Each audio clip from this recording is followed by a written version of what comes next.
Battleplan vir wanneer die finansies druk. Nommer 1. Ons almal ken daardie storm wat as die uitgawes meer is as die inkomste. So hierdie is 'n battleplan juis vir daardie situasies. Die skrip vir hierdie video word hieronder geplaas. So ek beveel aan, jy spreek dit sommer oor jou lewe uit. Dis baie goed om na video's te kyk op YouTube, maar dit vat dit na die next level toe om dit te verklaar, om dit te profiteer of te proklameer oor jou lewe. Net soos Jesegiel lewe gespreek het in die droë bene in die woestyn, so verklaar ons ook nou die beloftes oor jou lewe. God se woord beloof ons sal van vreugde op vreugde smaak in Jesaja 29 vers 19. So verklaar ons dit nou uit oor ons lewe in die naam van Jesus Christus. Die woord Hebreëus vir vreugde is simcha en dit beteken joy, gladness, pleasure, joy of God, glad result, happy issue. So ons verklaar nou van hierdie punt af vorentoe sal ons net vreugde op vreugde smaak. Een van my gunsteling dinge oor God is dat hy is nie 'n teaser nie, hy is 'n giver. So hy sal nie vir ons 'n voorsmaakie gee van goeie dinge en dit dan wegvat nie. Hy sal dit vir ons permanent gee. So dink aan jou mees vreugdevolle tyd hierdie jaar. Ek was nou onlangs saam met al my beste vriende na Ponta de Oro toe en ons het die mees vreugdevolste tye daar gehad. So nou, dit was my eerste vreugde.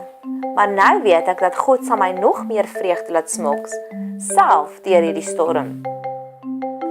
God sal vir ons genade op genade gee, Johannes 1 vers 16. Een van my gunsteling beloftes, dat soms is ons in die hongersnood oor ons eie simpelheid, maar God beloof juis hier dat hy hierdie situasie vir ons sal genade op genade gee. Dis soos genade op steroids. Genade wat ons laat sit op 'n beter posisie as wat ons was voor ons krisis, voor die fout wat ons gemaak het, voor die oomblik van probleme.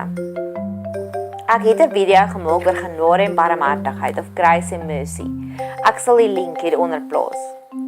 Een van my gunsteling eienskappe van God is dat hy sal vir ons die wagperiodes aangenaam maak.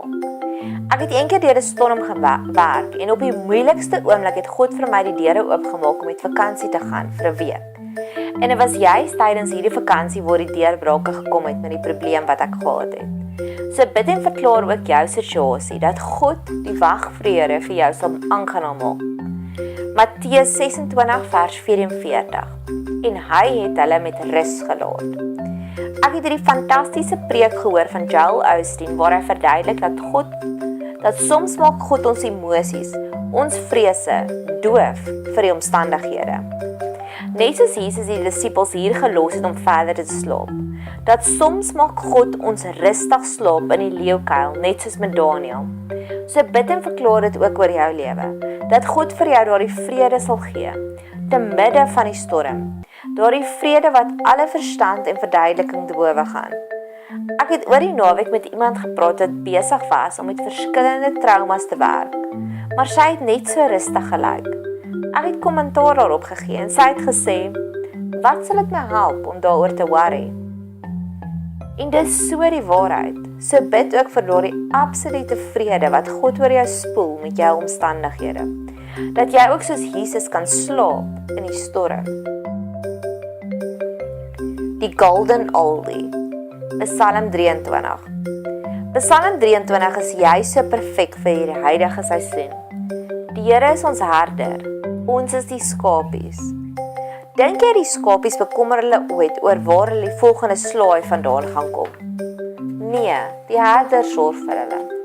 So bid en verklaar vir God, dat hy homself sal openbaar aan jou, dat hy is die herder in jou lewe, wat jou sal versorg en vir jou sal omgee. Die tweede gedeelte, niks sal my ontbreek nie, sê vers 1. Verklaar dit oor jou lewe, niks sal jou ontbreek nie. I shall not want. Vers 2. Hy sal ons vat na rus toe, na 'n plekkie waar ons vrede kan hê. Dan kan jy sommer nou vir God vir daardie vredevolle plekkie bid.